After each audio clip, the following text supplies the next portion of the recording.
કેન્દ્ર શાસિત પ્રદેશ દીવના અપહરણ કરાયેલા સાઉદીવાડીના ઈજાગ્રસ્ત માછીમાર પરિવારની દીવ જિલ્લા ભાજપ પ્રમુખે મુલાકાત લીધી હતી. તેમણે માછીમારોને છોડાવવા તમામ સહાયની ખાતરી આપી છે. ઉલ્લેખનીય છે કે 6 નવેમ્બરે સાઉદીવાડીના માછીમાર સહિત કુલ 8 માછીમારોનું પાકિસ્તાન કોસ્ટગાર્ડ સિક્યુરિટીએ અપહરણ કર્યું હતું, જેમાં દીવના ખલાસી મિતેશ શામજીને ગોળી વાગી હતી અને તેઓ ઈજાગ્રસ્ત થયા હતા.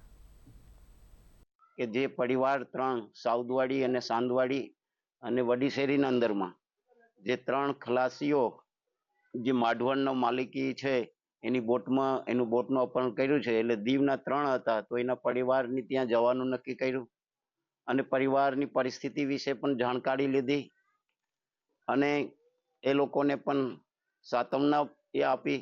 જે બી ફિશરમેન જે પકડાય છે એને પરિવાર સાથે ભારતીય જનતા પાર્ટી ખડે પગે એનાની સાથ સહકાર આપશે અને નક્કી બી કર્યું છે કે ડીએમને સાથે અમે એક આવેદન બી આપવાના છે ભારતીય જનતા પાર્ટી તરફથી કે આ લોકોની સ્ટેટસ શું છે પાકિસ્તાનના અંદરમાં, એનું પણ અમે ડીએમના માધ્યમથી વિદેશ મંત્રીની એક લેટર અહીંથી જાય એવું બી કરવા માટે નક્કી કરવામાં આવેલું છે. એ લોકો 6 તારીખના પકડાઈ ગયા છે પણ અમને કઈ ખબર નથી કે એ લોકો ક્યાં છે ક્યાં નથી, અમને કઈ ખબર નથી. અમને ના બાજુવાળા બોટોમાં જે માણસો હતા ને એ લોકોએ